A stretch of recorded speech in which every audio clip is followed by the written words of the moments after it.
Car number 12 will pick up at the rear of the field. That's Joey Farino taking over the number 12 from East Hartford, Connecticut. Green, green, green, and they're racing as they thunder off turn number 2 and down the back straightaway. Like a swarm of bees rattled out of a nest, Matt. And who's it going to be to bring him back to the line first? Robert Bloxham in the Dell's Vinyl Siding and Bob's Painting car challenging Wesley Prucker, and it will be Bloxham. The Robert Bloxham special is leading lap number 1. Third is a battle. Here comes Pulio to take that spot. Julio, JP, better known as that in the Tick-Free Mike's machine, has worked its magic and moves into the top 3. Side by side racing for 4th on back, and it looks like car number 31 is going to make the move. Noah Korner has moved into the top 4. Quickest car in the event. No surprises here, even though she's back in 13th. Amanda West was that fast. Meanwhile, Ronnie Williams and the ride car, along with Justin Williams, comes back out to go a couple more laps. And Prucker trying to derail the 79 of Bloxham. Korner having a great run, being double teamed as the 14 of Stephen Chapman is after him. We go to the front of the field, and that's where Robert Bloxham III is hanging out, looking for his first ever SK Light modified win. And all of a sudden, Amanda West car goes up in smoke. It looks like perhaps a Nerf bar rubbing on, and yes, it is, rubbing on the right rear tire. So Amanda West's machine, the Nerf bar is rubbing. Will she be able to get it back down? Chapman, Narducci, battle for the 5th and the 6th spot, Matt. They're wheel to wheel. They come off the turn, and Narducci has some clear sailing on the outside. Now, we've seen Narducci pull this move off in the upper lane a couple of weeks back, and it didn't work that time because JP, Jonathan Pulio, shook him off like a dog who has fleas. Yeah, he got a little bit of his car in between he and Narducci. Battle for the lead. Here comes Prucker on the inside, and he is going to flash dance his way out in front. There's an opening for Pulio to try to get into second, but Bloxham is too strong to allow that to happen. Bloxham really turning some heads here tonight. Pulio and Narducci are side by side. That's the battle for the 3rd and the 4th spot. Pulio sees a little daylight down low, but it is still a momentum story for Narducci. He's got the RPMs up in the upper groove. Meanwhile, behind them is Chapman, threading the needle, and look at Narducci. Oh, he gives a power assist to Bloxham, and that almost gives Bloxham the opportunity. Yes, going, gone. We've got a brand new leader, Bloxham, and now look at Narducci. He's banging on the bumper to let him know he's there. But it is Bloxham getting the lead for the 2nd time tonight. Second place is up for grabs. Narducci on the inside, Prucker on the outside. Pulio is in the mix. So is Noah Korner. And as they sprint off the corner, it is Narducci to take over the lead on lap number 9, but a yellow comes out. So, because the lap wasn't completed, it appears that Narducci won't be able to keep the lead. Power move for Narducci. Like an arrow being shot out of a bow, he recaptures the lead. There's no question about it. Narducci pulls away once in command. Oh, trouble now. A little further back in the field, the 54. And then it looks like, yep, Alina Bryden with the number 48 underneath the Ferris billboard. She gets it fired back up. As a 54 of Mikey Flynn lurched backwards, and it appears to be a flat tire on Alina Bryden's car, one of the oldest SK Lights in the division. It's been all the way back through the field. There is the green. But Bloxham got a good start on the outside.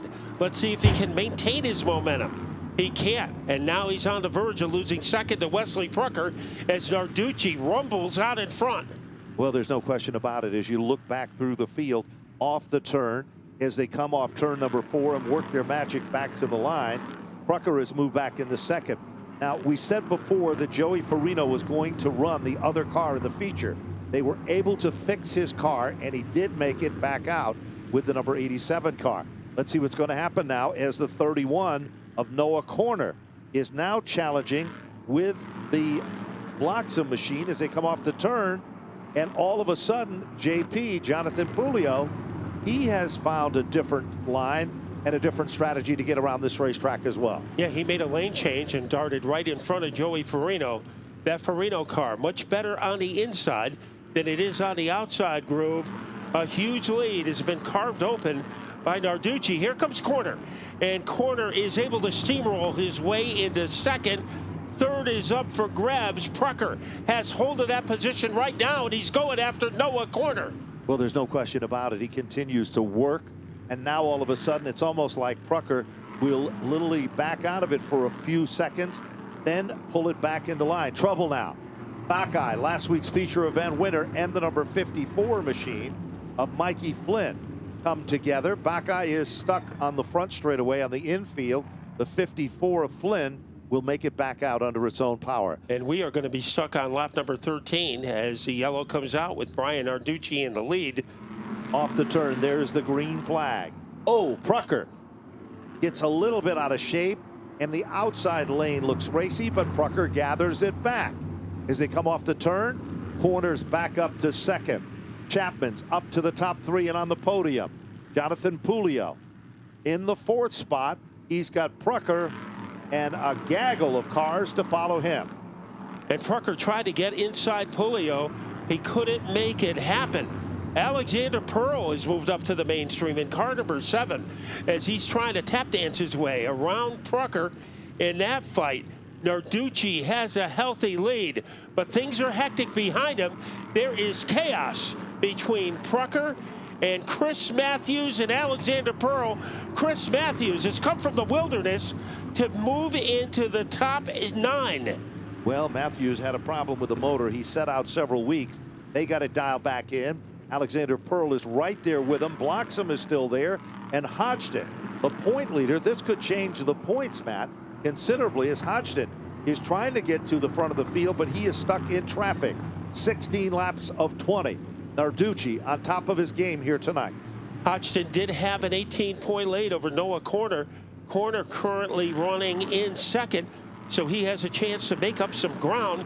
Here comes Chapman, trying to shuffle his way into the third spot, and Korner closes a door. There's no question 17 laps are now complete. This time when they come back to the line, twirling twos are in the air. Down the back straightaway, we've got a spin. It is the Sammy Anderson car number 21, and Matt, this is going to change the entire complexion of this event. Yeah, 3 laps to go, so it'll be Narducci on the inside. There is the green, and Brian Narducci and Noah Korner are pretty much even, but off the turn. Chapman tries to squeak in the second. Here comes JP, Jonathan Pulio. And now Chapman comes back to life. As a power surge for the 14, getting his third place position back, but not by much. And Alexander Pearl, he has penetrated his way to the top 5. They come off the turn and thunder down the back straightaway. Side by side in a bid for to third position to be up on the podium. White flag is out. Chapman and Jonathan Pulio in a dogfight battle. Chapman has it at the line, but this is the lap that counts the most. Narducci trying to hold off Korner, looking for win number 3 this season. As he flies into turn number 3, here comes Narducci, headed for the checkered flag. Off turn number 4, Brian Narducci. 3 wins here at Stafford. He'll take down the win. Noah Korner to finish in second. Stephen Chapman for third. And now Brian Narducci climbs out of his car, and getting ready to conduct the interview will be John Gates. Okay, jumping out of the Baldwin Automotive 01, high-flying Brian Narducci, man. What a run here tonight. Once you got out front, nobody had anything for you. Yeah, this thing was real stout tonight. Realistically, it should have been our second week in a row parked here, but last week we had a little controversy at the end, but it's glad to be back here getting to the front without getting into anyone and having no issues. So had a good race with Noah, and it's always fun racing with him. This one's for my grandma. She's not doing too well. Wish she was here, but nothing better than bringing home a win for her. Brian, I know you got a lot of people helping you out in this ride, and going for a national championship, that's got to be pretty cool. Yeah, we're leading national points right now, and this win's definitely going to help. So that's good. And I got to thank my aunt and Uncle Greg, Curly's Kids Care, Baldwin Automotive, the Florida Connection, Priest's Auto, Todd Owen, my mom, Chassis Pro, FK Rod Ends, Waddell Communications, Mayberry, Dunleavy's, Rad Auto Machine. Everybody helps out. Chris Sauer, and just everybody that makes this happen. Pioneer Valley Wheel Repair, and everybody, Tom, Gino, Scooter, Grampy, Daryl, Eric, and everybody on the crew, my dad and everybody else. Hard charger right there, Brian Narduzzi. Victory lane here in the SK Lights. Let's go over and talk to the rest of the podium with Jeff McComey. Well, I got Noah Korner here in second place, a hard-fought second place. You certainly earned that one. How are you feeling after it? Oh, good. You can never complain about a podium. Brian's car was hooked up. Our car was hooked up, all thanks to Keith Rocco. It was my fault. I knocked the tone a little bit on the early laps, and that made us tight coming out of the corners, but it's hard to complain with a second-place finish. A little bit of damage. You brought home second place. Who do you have to thank for pulling that off? Keith Rocco for the Bad Fast race car, week in and week out. My father, Mid-State Site Development, Sam Sales with Sales Auction, H.O. Penn, and just all the fans for coming out. I appreciate it. All right, big thank you to all the fans out there. Let's hear it for him. Third place, Stephen Chapman. He's on his way over. Another third place finish for you 2 weeks in a row. Great job out there. Like I just said, you earned that one. You were fighting your way up through the field. How you feeling? Great, actually. In second round of practice, we got loose down here in 4, and it snapped, and we hit the wall, and everybody stepped in. I can't thank everybody enough. We can't be here without them. I can't thank them enough. Absolutely. Any other sponsors to thank for helping you get out there and fixing up that race car? I'd like to thank Chapman Apartment Homes, Competitive Edge Coatings, Central Machine, Napa Talent, just anybody I forgot, thank you. Absolutely. A great third place finish there for Stephen Chapman.